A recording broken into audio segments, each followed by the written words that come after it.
Muy buenas noches, querida teleaudiencia. Nuevamente nos encontramos en un capítulo más del noticiero de salud mental. Hoy, como ustedes ya han estado informándose con el flyer publicitario, tenemos dos invitados muy especiales. Tenemos a nuestra colega Ivette Londoño, quien ella también es periodista y trabaja en prensa alternativa, que ya ustedes la conocen o la distinguen. Y tenemos al director de prensa alternativa, el señor Juan José del Castillo, que se encuentra en Lima.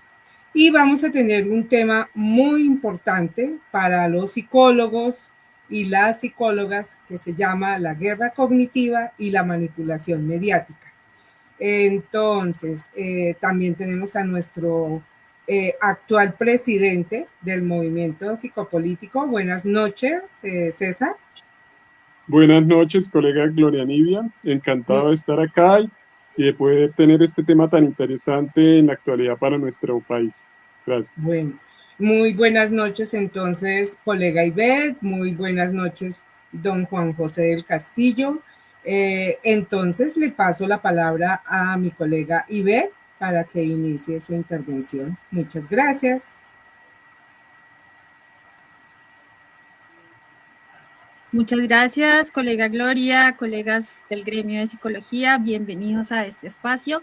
Hoy tenemos, como bien lo dijo nuestra colega Gloria y nuestro colega César, un tema que nos atañe a todos de una manera muy importante, que es la guerra cognitiva y la manipulación mediática. Hace un tiempo, de un tiempo para acá más bien, hemos venido sufriendo de todos estos procesos donde la desinformación es la base para acabar con la confianza de la gente y generar una serie de situaciones que nos afectan fuertemente en nuestro desarrollo.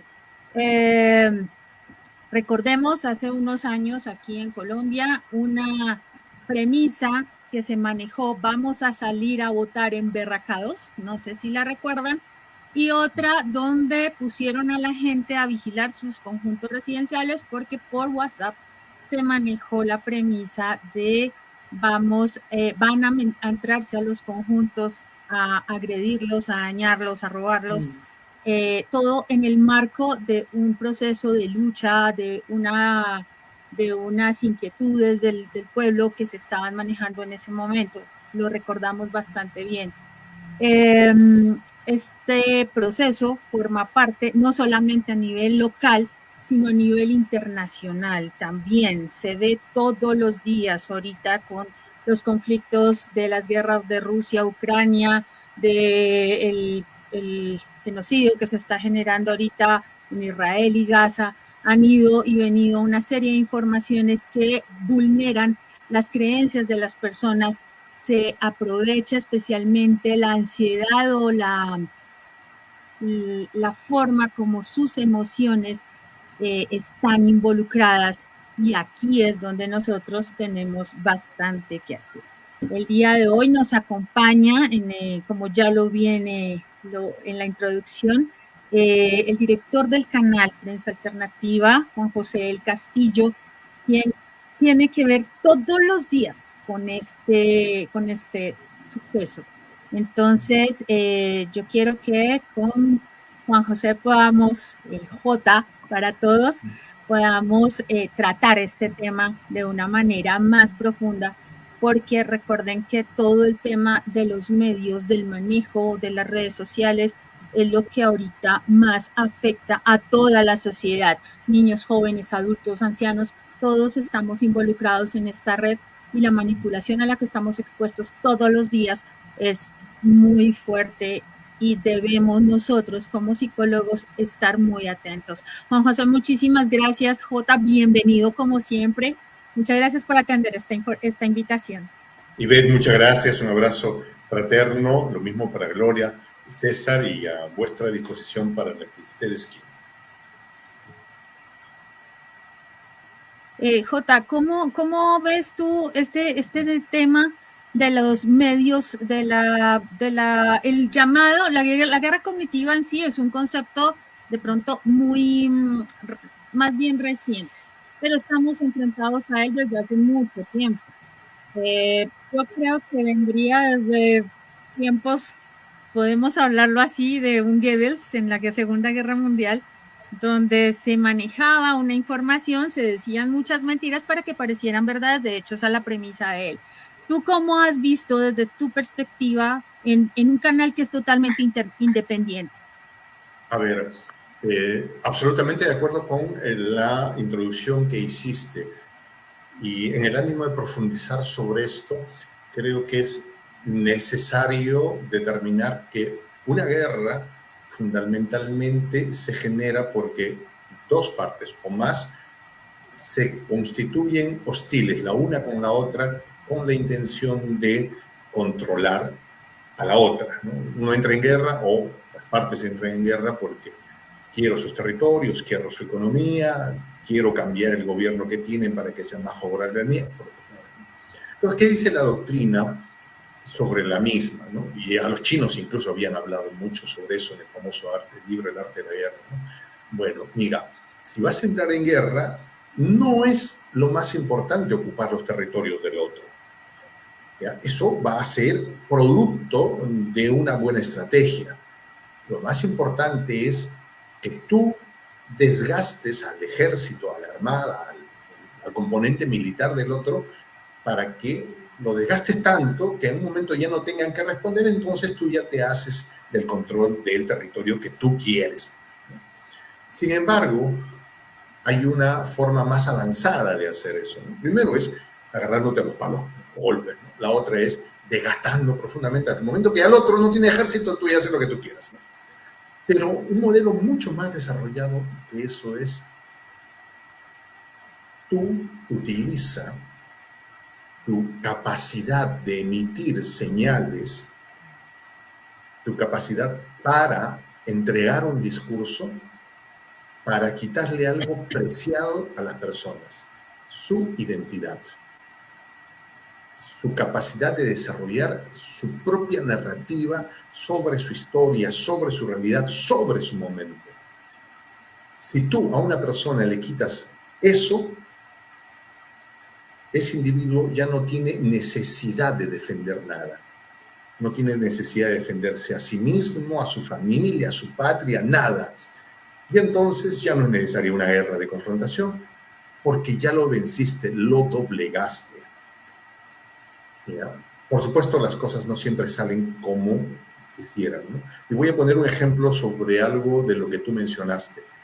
Cuando comienza la famosa guerra de Ucrania versus Rusia, pues entonces nos llegó información de que había una expotencia, que habían sido los soviéticos, ahora en su reducto básico, que era Rusia, y que iban por la reconquista de Ucrania.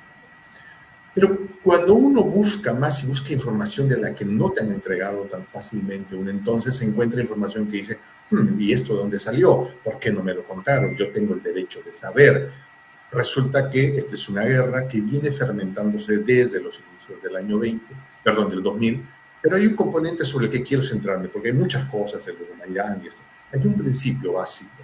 Hubo una guerra del conocimiento. ¿Qué es lo que hacían, no? En los programas cómicos, que sé que los hay bastante en Colombia, por ejemplo, ¿no? Allá en Ucrania comenzaron a salir un tipo, un gracioso, un cómico, a burlarse de los parientes que tienen, porque son finalmente todos eslavos, ¿no? Y a los ucranianos, a modo de risa, a modo de algo, de broma, la clásica, ¿no?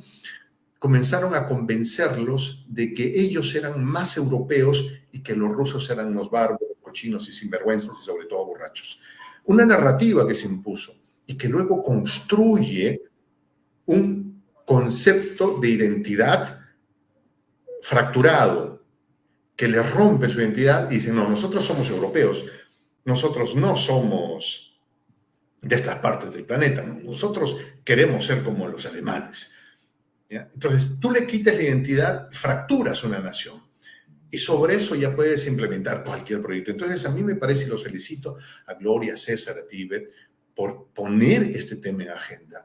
Lo fundamental antes de tener tanques, cañones, bombas atómicas, lo que sea, es reconocer quién soy yo. Sí, y esa labor de ustedes como psicólogos, y me encanta saber que César está tan, por la manera, la manera como lo identificaste, involucrado en el tema de las políticas, de la política. Es que hay que hacer política. Nos han roto la identidad al punto de decirnos que no hay que hacer política, que el psicólogo no debería meterse en política. ¿De dónde sacaron eso? Por el contrario, César, gracias por hacer eso, hermano querido.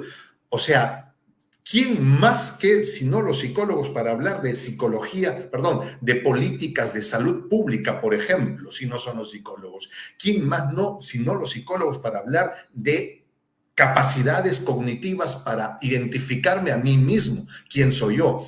Porque me hicieron creer que si yo era blanco y bonito, iba a tener oportunidades en la vida si más me parecía a los europeos, ¿no? En mi país, al contrario de ustedes, en mi caso, y es muy evidente, yo tengo origen bien originario, ¿no? Mis ancestros nacieron en Ecuador, me hice el ADN, mis ancestros nacieron en Ecuador, Perú, Bolivia, Chile, el 75% de mis genes dicen que yo soy de acá, ¿ya?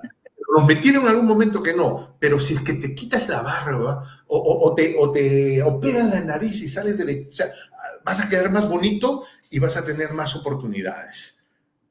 No. Eso es una derrota cultural, ¿no? Entonces yo lo felicito a ustedes porque si no hacen política ustedes, ¿a quiénes les vamos a hacer la política? ¿A quiénes le dejamos la política? A los malos, a los que nos quieren contar de lo que no somos. No, estamos fregados.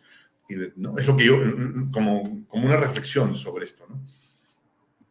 Por supuesto, Jota, muchas gracias por esos aportes a nuestra gestión como psicólogos.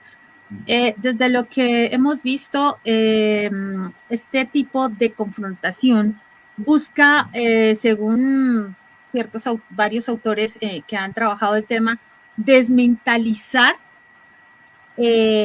a la gente a fin de ir conformando un ejército de idiotas útiles, obnubilados con mensajes difundidos mediante los medios informativos, redes digitales, donde se adoptan ciertas posturas cortoplacistas.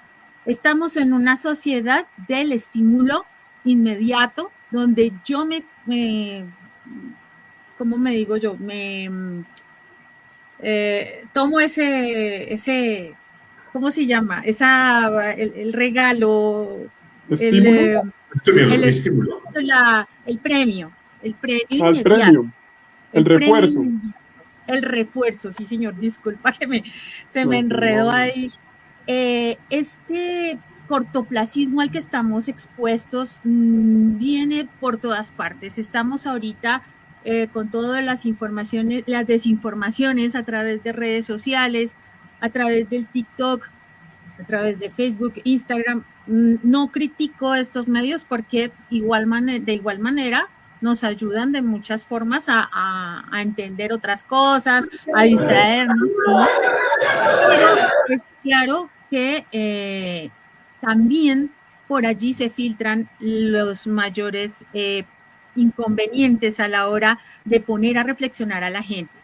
Jota, ¿qué ejemplos tienes dentro de tu trayectoria desde el canal? ¿Qué ejemplos has tenido de esa desinformación que le pega a la sociedad, sobre todo aquí en Latinoamérica? ¿Cómo nos lo puedes ilustrar? Me has dado en el meollo del gusto, Ivette, y tiene que ver mucho con incluso los procesos históricos. A ver, veamos esto, ¿sí? Incluso la historia nuestra está llena absolutamente de mentiras que fueron siendo construidas para convencernos de que éramos los que no solo habíamos perdido en la ocupación que llegó de España, sino que estábamos absolutamente condenados a perder históricamente. Y lo explico de esta manera. Cuando los Habsburgo, en la época de los inicios del virreinato, toman control de estas tierras, hay mucho que debatir ahí, una de las grandes estrategias que diseñaron fue que los virreinatos no comerciaran ni se conocieran entre ellos, porque sabían que si nosotros estábamos unidos o teníamos capacidad de encontrarnos, podríamos darles la vuelta, juntarnos, empoderarnos, darnos la vuelta, darle la vuelta a la tortilla e ir por ellos que estaban en Europa, que además Europa es una cosa muy chiquitita comparada solo con Latinoamérica y el Caribe. O sea, si comparas Sudamérica con Europa, somos mucho más grandes, ¿sí? Entonces, hubo todo un constructo de entre ustedes no se pueden conocer. ¿Ya? Luego, envilecer la figura de nosotros.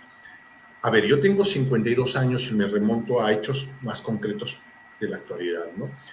Cuando yo era muchacho, me acuerdo que iba al cine y veía unas películas de un tal Chuck Norris que enfrentaba a unos malos y feos en Vietnam. Y los presentaban a estos vietnamitas como seres animalizados, horrorosos, desagradables a la vista. Por supuesto, eso lo logra el director de fotografía cuando quiere lograr la cosa, ¿no? Y yo de niño salí odiando y burlándome de esos seres perversos, simiescos, animalizados, que yo creí reconocer en los vietnamitas que me presentaban en las películas. Así es que, como Hollywood me fue, a mí, el muchacho, me fue entregando una narrativa, y por supuesto un muchacho frente a una pantalla con un presupuesto multimillonario no tiene capacidad de desarrollar una crítica sobre eso. Tuvieron que pasar decenas de años para que ya, por criterio propio, comencé a investigar qué pasó en Vietnam y cómo esos seres que estaban ahí eran, por el contrario, héroes que lucharon por su independencia, y que hubo un señor llamado Ho Chi Minh que los llevó a la búsqueda de su independencia, ¿no? Y entonces eso me ayuda a interpretar cosas como las que pasan en Colombia, en esa Colombia tan querida, porque entonces nos presentan a un señor con unos lentecitos redonditas, con un peinadito hecho que parece un sacristán de parroquia, ¿no? El señor Uribe, y con un hablar tan tranquilo. Y la prensa, que a mí me llegó, te digo, desde fines del 2000, era que era casi un héroe, un hombre que luchaba por la justicia, por el bienestar de su pueblo, ¿no? Y que se enfrentaba con seres malvados, siniescos y perversos, ocultos debajo de las hojas y las piedras en esa Colombia tan querida. Pero esa es la información que nos llegó y que muchas veces la creímos. Bueno, he tenido que verme el documental del Matarife para darme cuenta que el tipo disfrazado de sacristán era eso, un matarife. O sea, te estoy mencionando 3 cosas nada más de las múltiples que podría. ¿Pero por qué? ¿Por qué funciona esto? ¿Por qué se hacen estos esfuerzos? Porque si tú vences en la narrativa, has vencido todo. Un dato: Hollywood invierte al año $30,000 millones en hacer películas. $30,000 millones en hacer películas. O sea, digo, eso explica su capacidad para convencernos, ¿no? O sea, siempre en una película sale una bandera de la potencia del norte, siempre en una película sale un argumento a favor de las políticas imperiales de la potencia del norte o de sus atletas. Bueno, están muy bien pagados esos $30,000 millones, ¿no? O sea, bien invertidos para ellos. La pregunta es, ¿qué capacidad tenemos nosotros en responder? Desde Prensa Alternativa, por ejemplo, hacemos un esfuerzo extraordinario y bien retribuido en términos del amor de la gente. Un promedio de 30 millones de visualizaciones que obtenemos casi en promedio cada 28 días, lo que habla de una inmensa sed por el conocimiento no sesgado, no castrado por parte de millones de personas en Latinoamérica y el Caribe.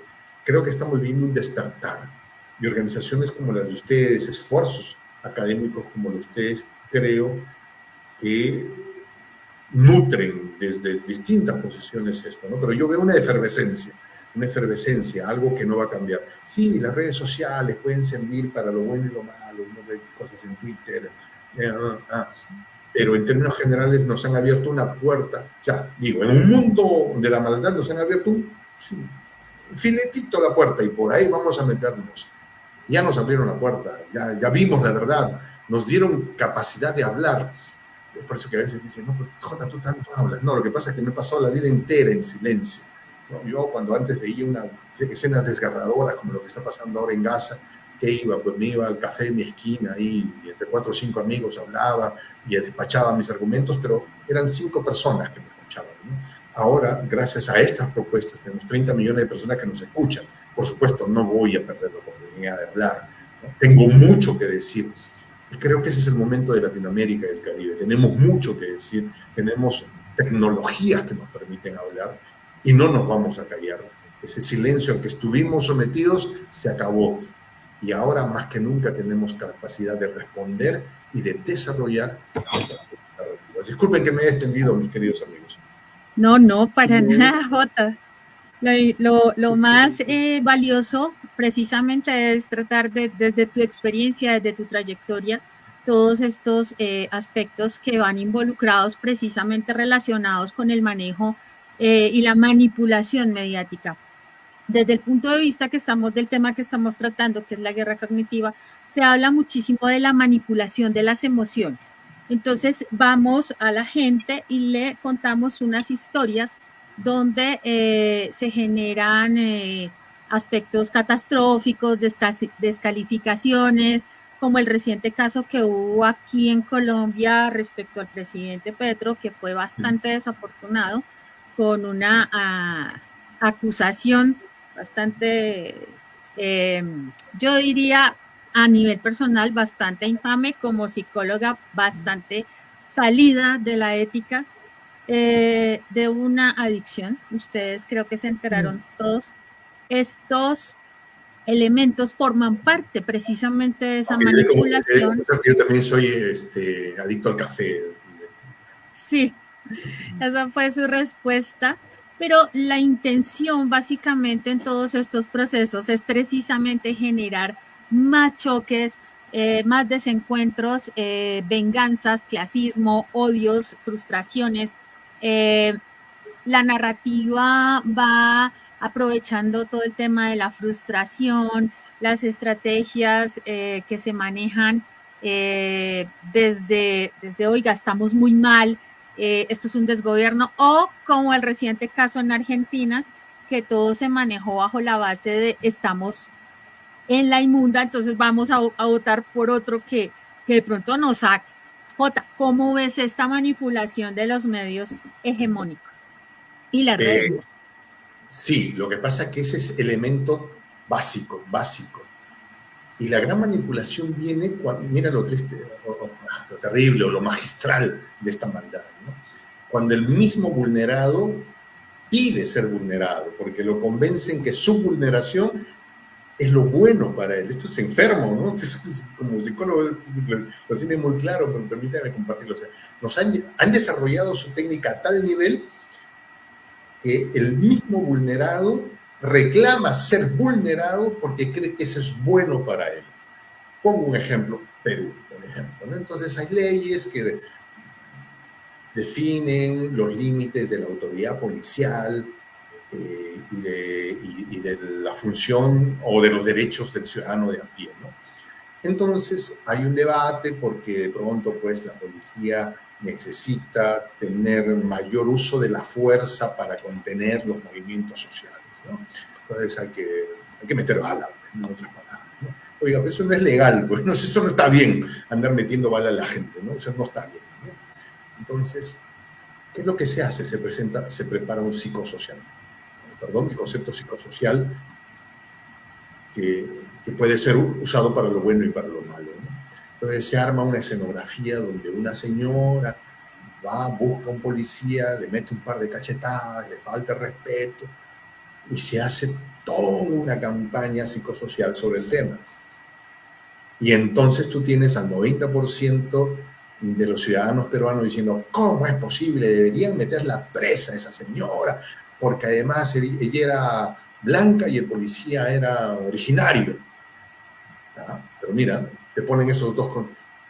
Pero no hay leyes que permitan eso. Entonces, que se aprueben las leyes. Inmediatamente el presidente manda un proyecto de ley que se debata y la gente feliz festeja que, gracias a un psicosocial, está perdiendo sus propios derechos.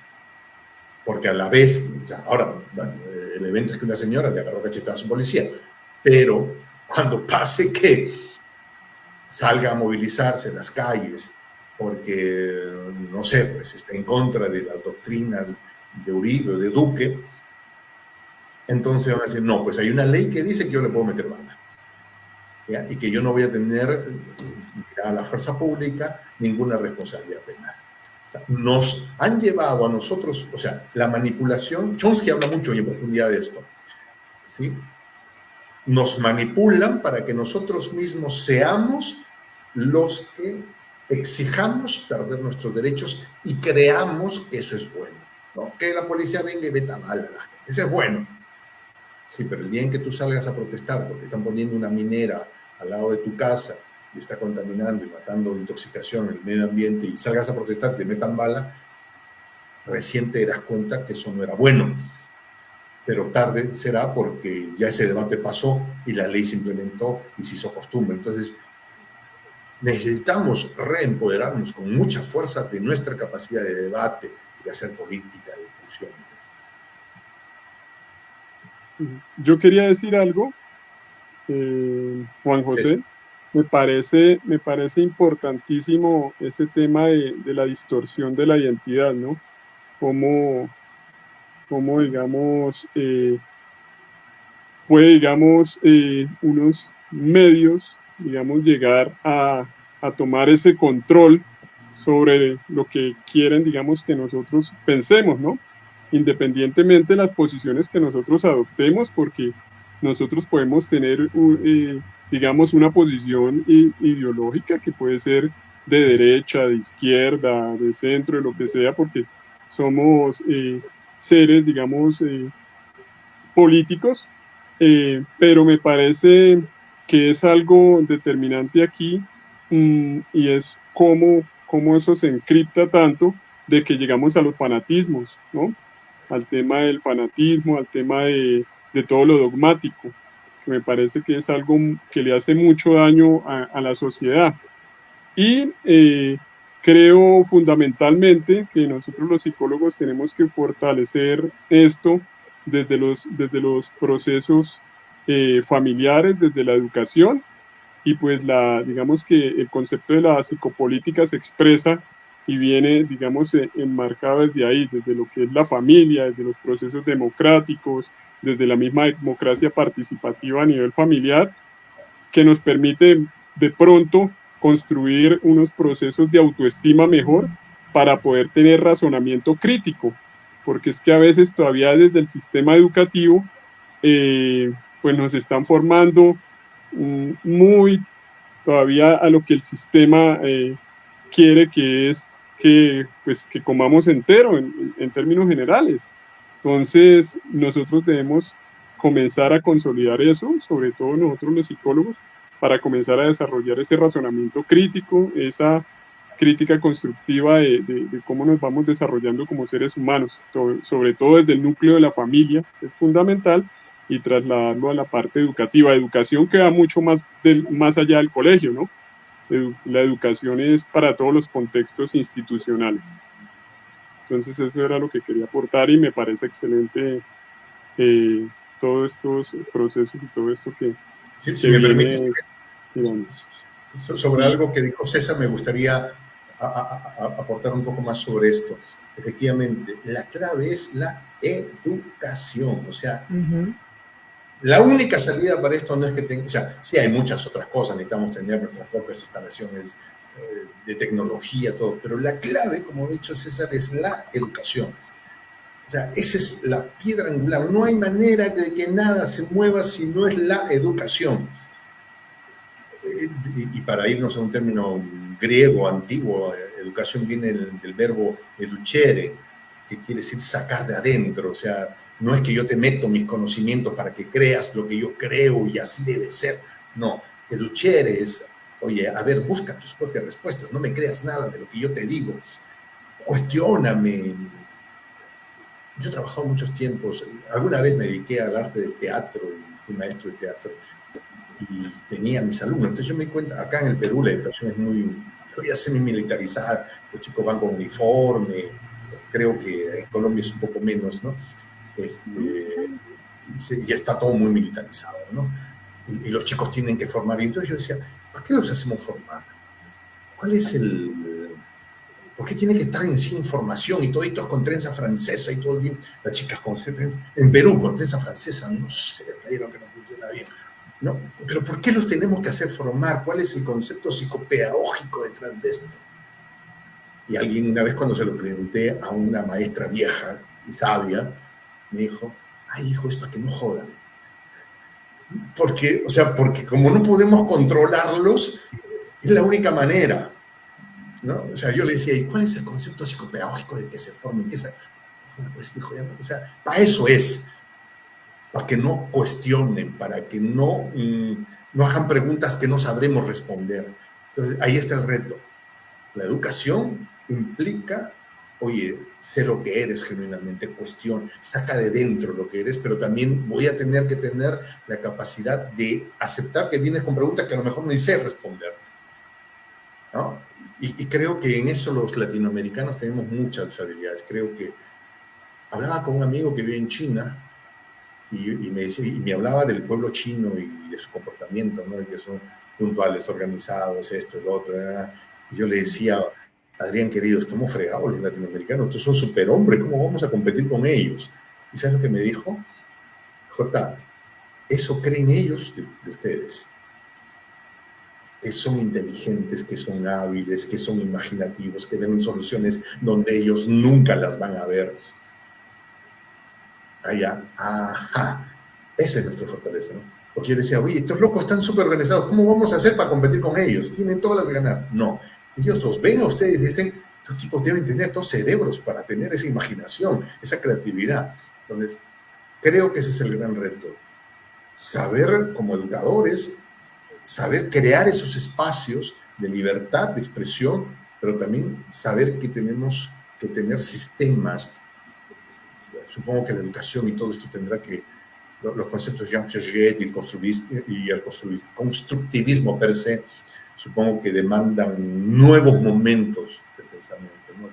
Las viejas ideas de Juan Jacobo Rousseau en el Emilio serán seguramente las bases, pero necesitamos renovar mucho, hay mucho trabajo para hacer ahí adelante,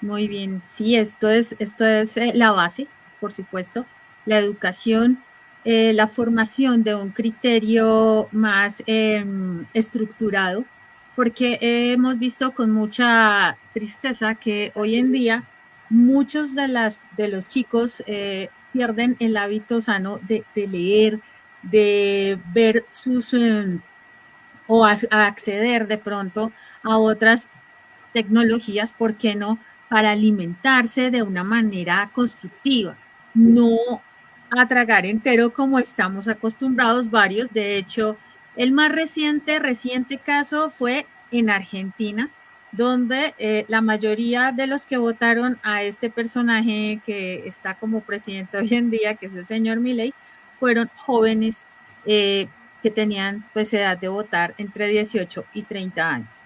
Una población que uno pensaría, porque por ejemplo aquí en Colombia el perfil de los jóvenes que hemos tenido, pues que han sido bastante críticos y luchadores en los movimientos sociales, pero no, en este momento hay mucho joven que está obnubilado por otras narrativas y se están dejando influenciar por otras posturas. Aspectos muy superficiales, tendencias, los famosos influencers, que no van más allá de un proceso donde, oiga, yo puedo pensar por mí mismo y yo puedo generar otra visión sobre lo que me están diciendo.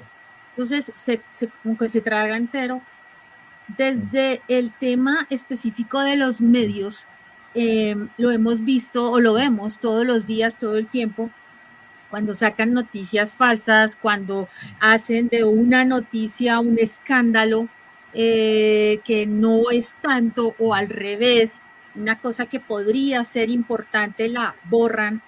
Entonces, Jota, ¿cómo tú, desde tu trayectoria como periodista de prensa alternativa, como el director general de este medio, tú dices, yo mediante mi medio, ¿cómo hago? ¿Cómo estoy enfrentándome a toda ese bombardeo y esa saturación de información permanente?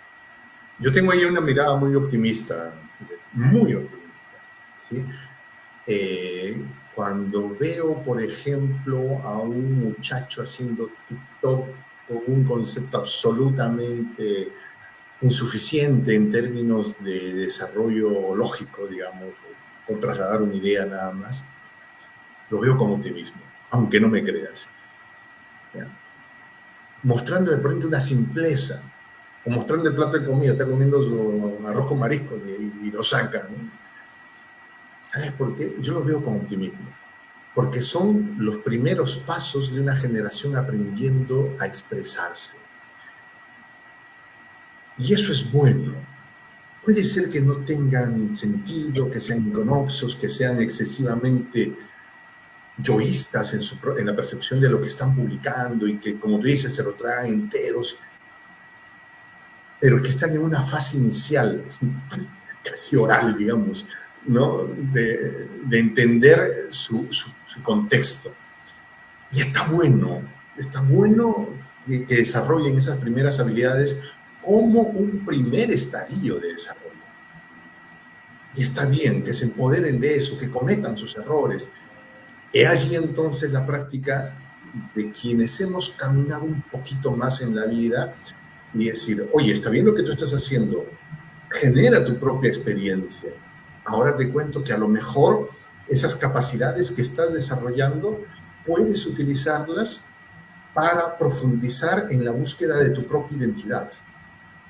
Habrán a quienes les gusta y habrán a quienes no les agrade mucho probablemente y vayan en búsqueda de sus propios anhelos del alma, que bueno también es eso, ¿no? Pero yo veo que hay un universo muy grande de chicos y chicas que están generando contenido de todo tipo. Y muchos, como en un primer momento, parece que no tuvieran sentido. Yo lo veo con mucho optimismo porque creo que es un primer momento.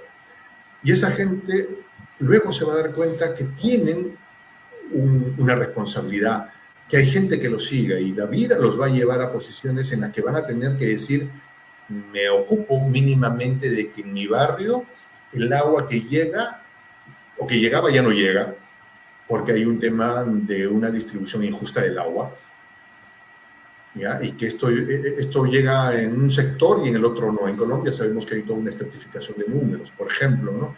Que llega al número tal llega y al otro número ya no llega. Entonces, yo creo que allí hay una efervescencia muy grande. Yo tengo mucha fe en esa generación, que ahorita no tiene un discurso político ni de realidad, y que se traga cosas enteras y que dicen cosas muchas sin sentido. Yo tengo mucha fe en ellos. Creo que nuestra labor es entregarles la posta, decirles, muchachos, hasta aquí hemos llegado nosotros, yo te entrego esto y a partir de tu propia construcción puedes hacer algo. Probablemente haya una brecha no solo generacional, sino cultural muy grande. Yo, por ejemplo, a mí me ponen a escuchar Bad Bunny y no tengo idea de lo que está haciendo ese tipo. O sea, le dicen música, para muchos les gusta. No es algo que yo escucharía, pero la generación que está haciendo presencia en el Internet y las redes, pues sí lo entienden y es parte de la semiótica que los mueve. ¿Ya? Entonces, generacionalmente yo estoy en otra sintonía, crecí y vi escuchando a Silvio Rodríguez, a Pablo, a Mercedes Sosa. Entonces me ponen a Bad Bunny y yo digo, creo que están changando latas. Pero esa es desde mi lectura. Desde el otro lado, cuando un muchacho le digo, oye, ¿por qué no escuchas a Mercedes Sosa? Me dice, ah, esa señora gorda que canta casi llorando. No, no me gusta, ¿no? Sí, probablemente tenemos sincronías terribles, ¿no? Pero nuestra labor, como de los que ya estamos sobre los 40, por decir algo, es, yo sé que César es, ¿no? Apenas roza los 39, me parece. Entonces, es entregarle a ellos, a esa generación que viene, lo que hemos avanzado y que a ellos les toque ser protagonistas. Yo lo veo con mucha esperanza. Yo tengo mucha esperanza en esa generación.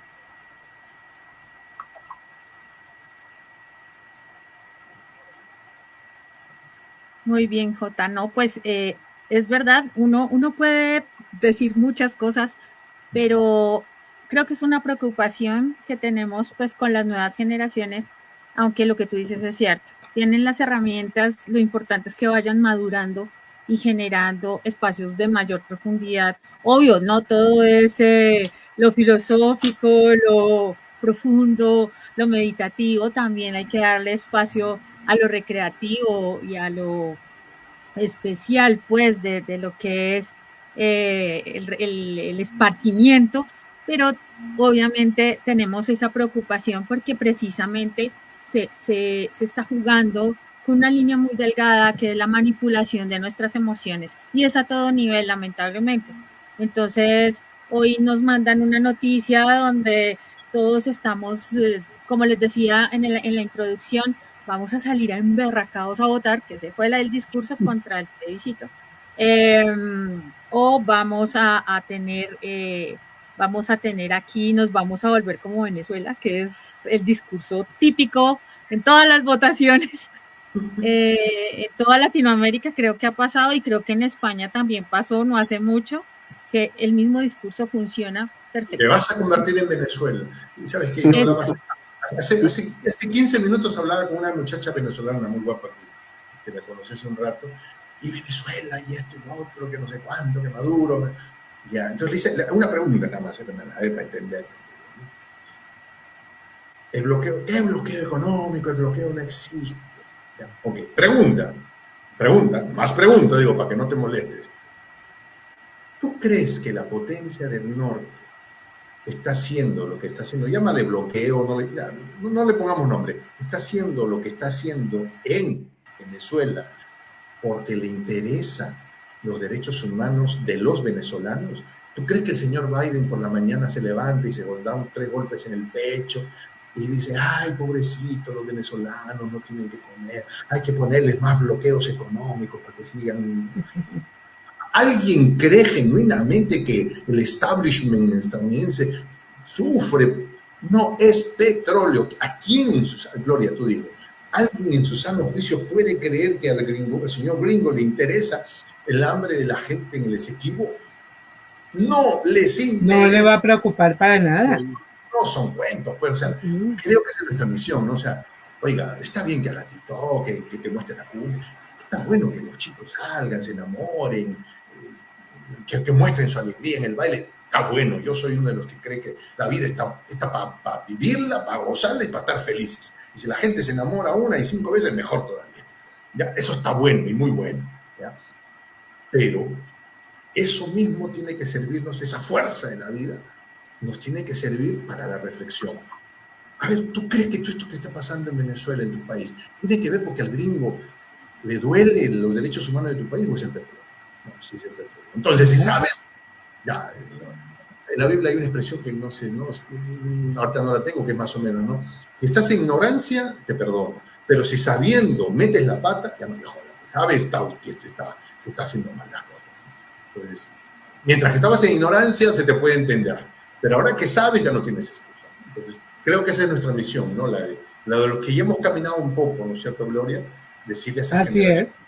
Sí. Enamórate las veces que quieras, vete tus errores, pero acá te cuento algo, esto es lo que está pasando. Ya te jodiste, discúlpeme, porque a veces se me va la lengua, ¿no? Pero ya sabes lo que está pasando, cómo está funcionando el planeta.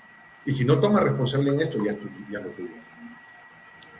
Oye, esto es un tema de mala praxis de los gobiernos a nivel mundial, ¿sí? Donde de verdad tenemos que comenzar a reflexionar realmente quiénes son los que están en este momento ostentando el poder y qué clase de personas, digamos, qué estructura, digamos, psíquica se están formando, ¿no? Porque la gente que está manipulando sube simplemente por carencias, ¿no? Por unas carencias que existen y que quiere siempre compensar. Y pues digamos que esas son las derrotas de una sociedad en donde sencillamente estamos, digamos que nosotros pagando ese juego del poder, pero un poder, digamos, mezquino, un poder manipulador que de verdad nos afecta y nos afecta bastante. Por eso nosotros tenemos que apelar a ese ejercicio crítico, ¿sí?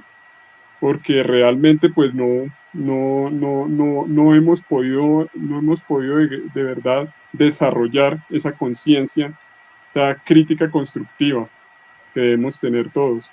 Y es que la parte emocional nos gobierna fundamentalmente, ¿no?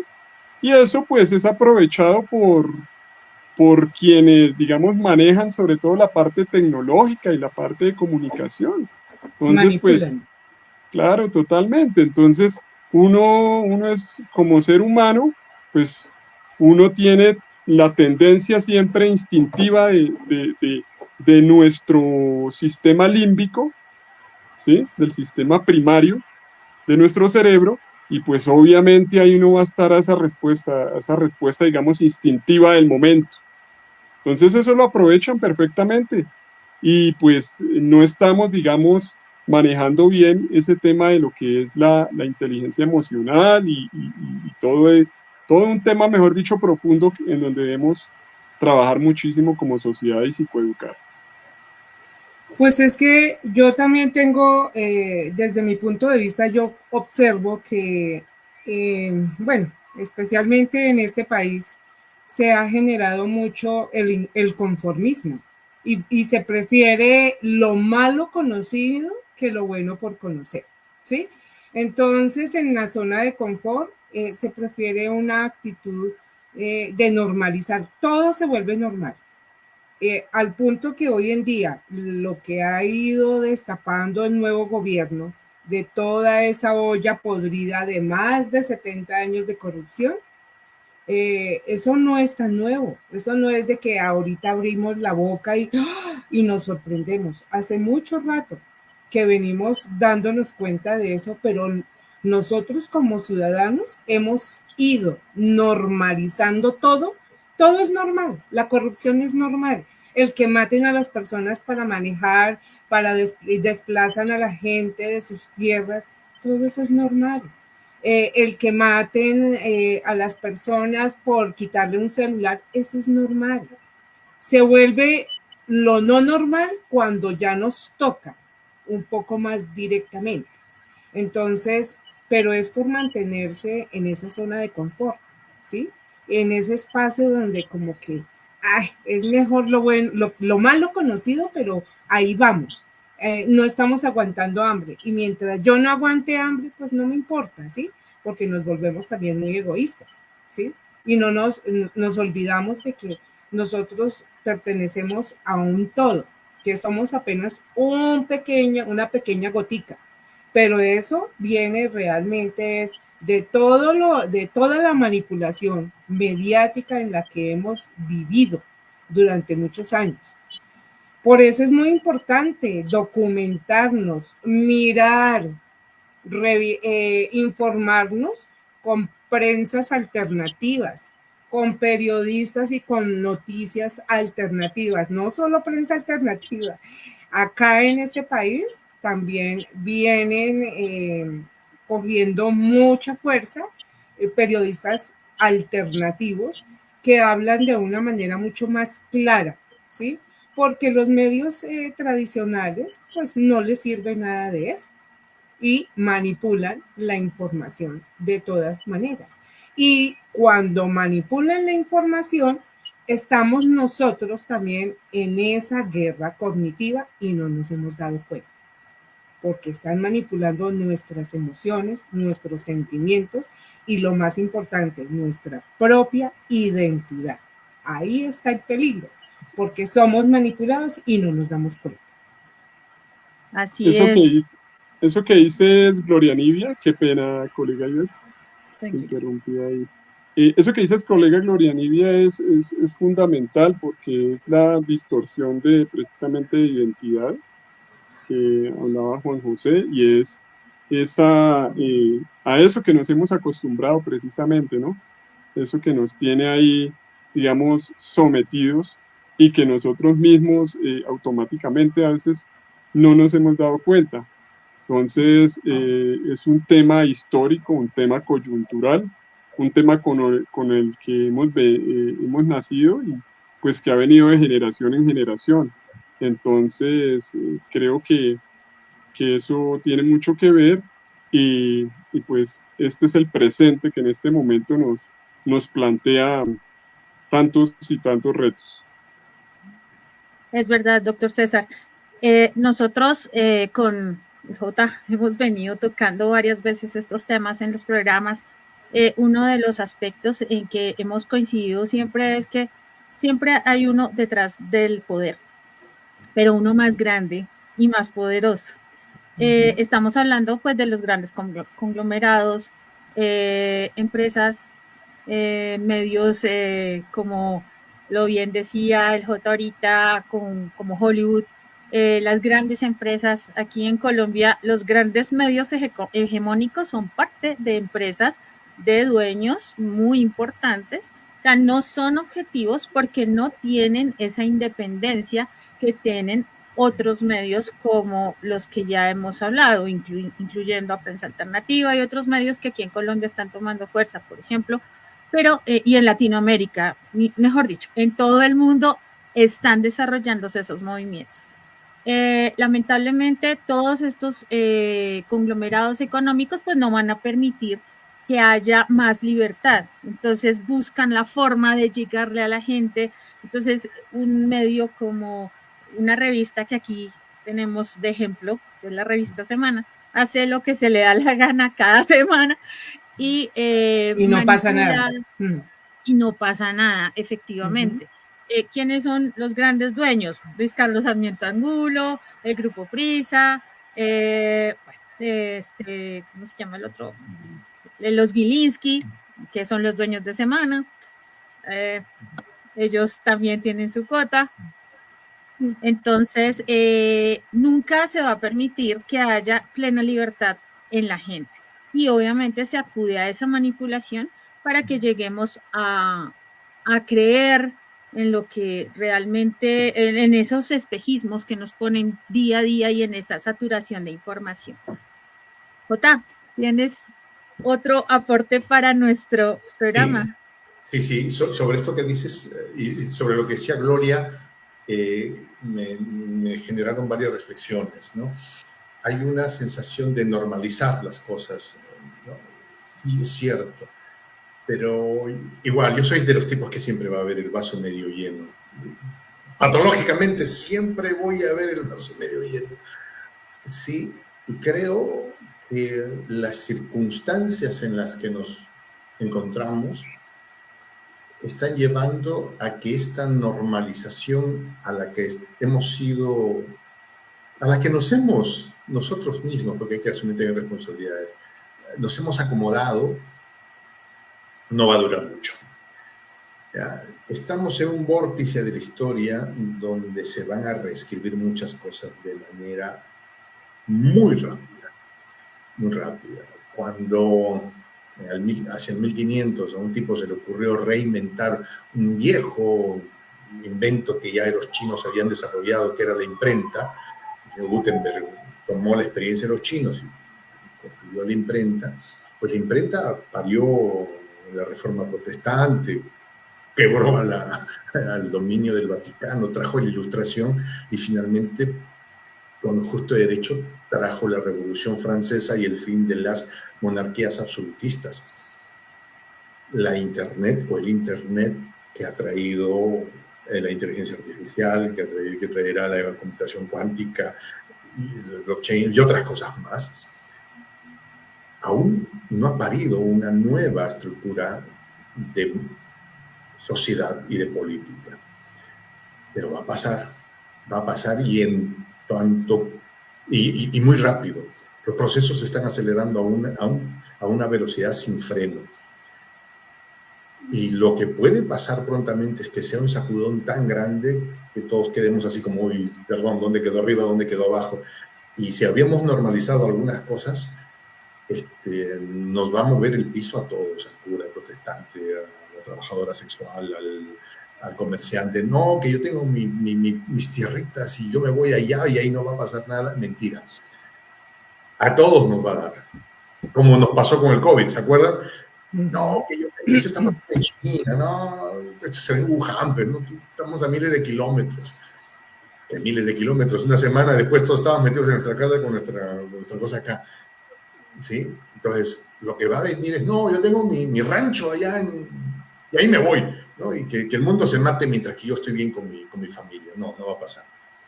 Tenemos que entender de que lo que va a venir son cambios sociales muy intensos en los que tenemos que ser protagonistas, ¿no? Y sí, pues hay que promover el desarrollo de la prensa alternativa, no como este canal per se, como bien dice Gloria, ¿no? Sino la prensa que alternamente informa a los demás, ¿no? Nosotros, según las cosas de la vida, optamos por este nombre para el canal, pero implica un movimiento. La prensa alternativa es un movimiento mundial, ¿no? Que dice, no te creo a ti medio de comunicación tal cual me estás vendiendo las cosas, voy a yo hacer mi propio enfoque sobre el tema, ¿no? Creo que un punto sobre el que hay que ver, las cosas van a venir fuertes, muy fuertes. Está muy complicado el escenario, ¿no? El dólar baja, sube, baja. Van a haber cambios muy fuertes. Bueno, antes de concluir con cada uno de ustedes una pequeña conclusión, les voy a leer algunos de los comentarios que han hecho los asistentes, que han sido bastante importantes. Movimiento Psicopolítico, Andrés, dice, buenas noches, colegas. Este tema es muy importante. Gracias a Juan José por su tiempo y conocimiento. La manipulación mediática es un tema de investigación muy relevante en esta época de fake news, obviamente, tanta falsedad, ¿no? Otro que tengo acá, Semiramis Costa, saludo muy especial. Una de las tareas de la psicología política, la recuperación de la memoria histórica desde versiones y narrativas contrahegemónicas, ¿no? Bueno, lo mismo. Interesante. Sí. Y otro también de ella misma, la campaña del no a los acuerdos de paz es un buen ejemplo de manipulación de las emociones, por supuesto. ¿Sí? La colega Lilibet dice, es triste ver a la gente acostumbrada a que vulneren sus derechos, expresando que la realidad no se puede cambiar. ¿Sí?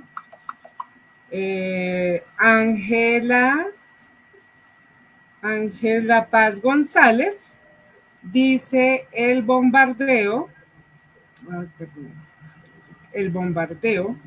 de desinformación por parte de los medios de comunicación tradicionales hacen la tarea, lo que venimos hablando. Lady Rojas dice, confunde y reinarás. Las personas que tienen poder requieren una sociedad ignorante, poco crítica, que no analice su realidad, así se la facilita someter.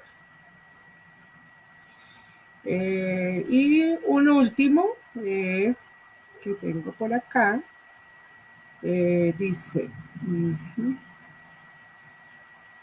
de Ángela Paz, es así, hay más inquietud en los jóvenes y hay que aprovechar estas semillas para fortalecerlas. Entonces, nuestro campo de acción, especialmente los psicólogos, trabajar mucho procesos psicoeducativos con la juventud, las juventudes. Y eso que dice Juan José de, así sea poquito, lo que ellos están haciendo crítica, por algo comienzan, ¿no? Paso a paso. Esas son unas de tantos, hay muy buenos comentarios y definitivamente los psicólogos pues siempre hemos tenido como esa consideración crítica y analítica de lo que está ocurriendo a nuestro alrededor. El tema se da para mucho, para muchas cosas. ¿Mm? Bueno, entonces ahora vamos con conclusiones. Una pequeña conclusión por parte de cada uno de ustedes en el tema.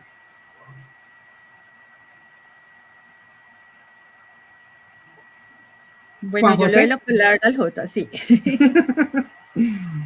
Dale, colega. ¿Quién comienza? Tú, Juan José. Perdón.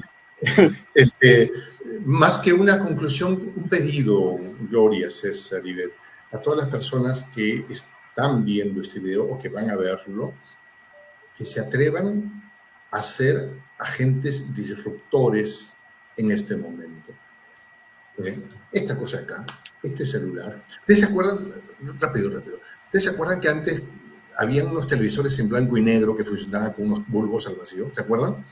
Ya, esos tenían 24 bulbos al vacío. Era un sistema de transistores. ¿Ya?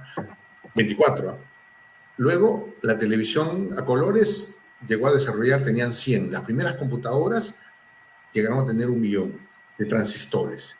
Este celular, en promedio, ¿saben cuántos transistores tiene? 5.000 millones de transistores.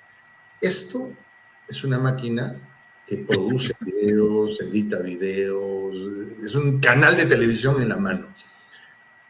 Es una tecnología inmensa. Un pedido a las personas que están viendo este video. Atrévanse a ser elementos disruptores en su sociedad. Miren esto. Graben, opinen, equivóquense, pero atrévanse a ser agentes disruptores. Ven algo que no les convence en las noticias, en lo local, en su barrio, conviértanse en agentes, hablen, participen, produzcan su material y van a ir viendo que van a encontrar ciertos aspectos en los que la gente les dice, oye, quiero saber más de esto. Todos hagamos un esfuerzo. De pronto tendrás poquitos, mucha gente, no sé, eso no es importante, pero construyámonos todos como agentes disruptores en este momento. Convirtámonos en protagonistas de este momento de la historia. Y felicitaciones a ustedes, Gloria, César y Beth, por este trabajo tan bien desarrollado sobre información, sobre debate en redes sociales, que me parece no solo impostergable, sino absolutamente necesario. Muchas gracias por la invitación y a vuestras órdenes cuando quieran. Muchas gracias, Juan José. Muchas gracias, Jota. Sí, lo que dices es vital y de nosotros depende. Creo que nuestra labor como psicólogos es ir mucho más allá de la sola atención o de la sola investigación. Yo creo que nuestra labor es mucho más profunda, tenemos mucho por hacer.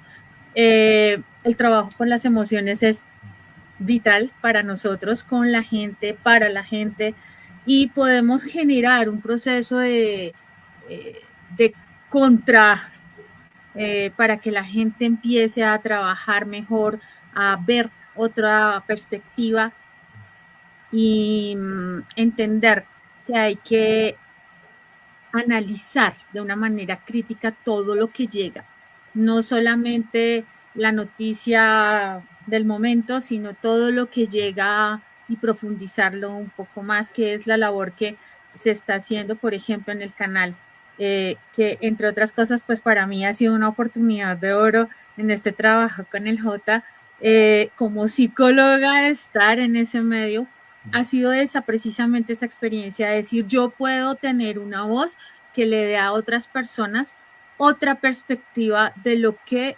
hay en el contexto cotidiano.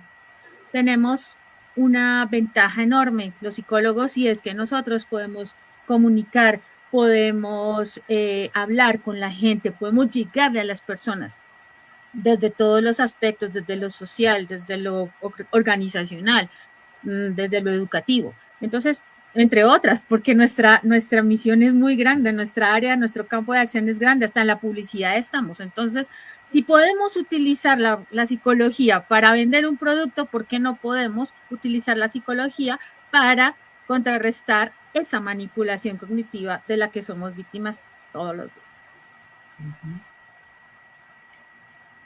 Bueno, César. finalmente agradecerles a ustedes, agradecerle a Juan José por este tema tan maravilloso. Nosotros tenemos de verdad un reto enorme por delante porque nosotros tenemos que comenzar como profesionales de psicología a construir de verdad unos procesos de democracia participativa desde las familias, desde la infancia misma, desde el desarrollo de nosotros como seres humanos, en los colegios, en las instituciones, en la sociedad, ¿sí? En la periferia. Nosotros tenemos que llegar a esa población para tener, digamos, una conciencia de la participación, de cómo estamos de verdad generando una participación y una autocrítica para todos estos procesos psicosociales, psicopolíticos, que nos permitan de verdad comenzar a cambiar ese chip y esa manipulación en la que hemos vivido históricamente. Entonces, esto me parece muy, muy determinante porque realmente, pues, nosotros decimos que ahorita con la tecnología hemos estado, o algunas personas, o en algún fragmento de la sociedad, estaremos pensando que hay una mayor libertad, que tenemos, digamos, al alcance muchas cosas, pero al contrario, lo que nos ha permitido es, al contrario, perder un poco esa libertad de poder pensar y poder reflexionar mucho más autónomamente. Entonces creo que ese es el reto por delante, el reto que tenemos desde los comunicadores y desde nosotros como profesionales de la psicología. Entonces muchísimas gracias y no, encantado de verdad de estos programas, y a ti, Gloria Nivia, que eres la que manejas esto tan maravilloso que es el noticiero de la salud mental. Muchísimas gracias. Bueno, queridos invitados, por parte del movimiento psicopolítico Salud Mental para Todos, quiero agradecerles enormemente, Juan José. Gracias. Créenos que esta también es tu casa. Te agradecemos enormemente toda esta contribución porque tienes una experiencia vasta, tienes un conocimiento y aquí nos daría muchísimo tiempo para poder recopilar toda la información que tú nos proporcionas. Esto ha sido excelente. El tema tiene mucho, ¿no? Hay mucho por seguirle trabajando, pero yo creo que lo más importante que nos llegue especialmente al gremio de profesionales en psicología es que nuestra tarea está hasta ahora para comenzar realmente. Y la tarea tiene que ver comenzando porque nosotros nos informemos bien. Busquemos diferentes fuentes de información y no nos quedemos con las tradicionales, las que distorsionan todo. Y finalmente también tenemos una responsabilidad muy grande con nuestros colegas, con las personas que nos rodean, nuestros pacientes, nuestros clientes, que es promoverles mucho la lectura, la información, el que busquen en diferentes canales serios y responsables que generen una información realmente clara. Y el proceso que tenemos de psicoeducación, comenzando por nosotros mismos, ¿sí? Quiero agradecerles enormemente. El tiempo se nos fue un poquito más, pero pues no importa, ha sido muy enriquecedor. Muchísimas gracias y esperamos, Ivette, muchísimas gracias, ya que tú hiciste esta propuesta del tema, excelente, y tenemos que seguir así, tenemos que seguir alimentando el noticiero porque todo esto es parte de la salud mental de las personas y no solo de los colombianos, de todo el universo donde estamos los seres humanos, nos podemos ver afectados en nuestra salud mental por la guerra cognitiva y la manipulación mediática u otras de tantos de los factores que pueden afectar a los seres humanos.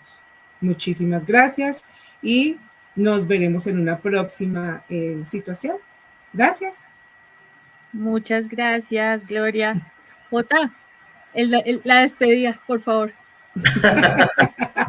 Gracias. No, lo que pasa es que hay una expresión que yo uso siempre, que es en el quechua de los Andes, en el quechua de los incas, Tuparanchis Kama, y la traducción es hasta que nos volvamos a encontrar. Hasta que nos Muchas gracias. Muchísimas gracias, Juan José. Gracias. Hasta luego. Hasta luego.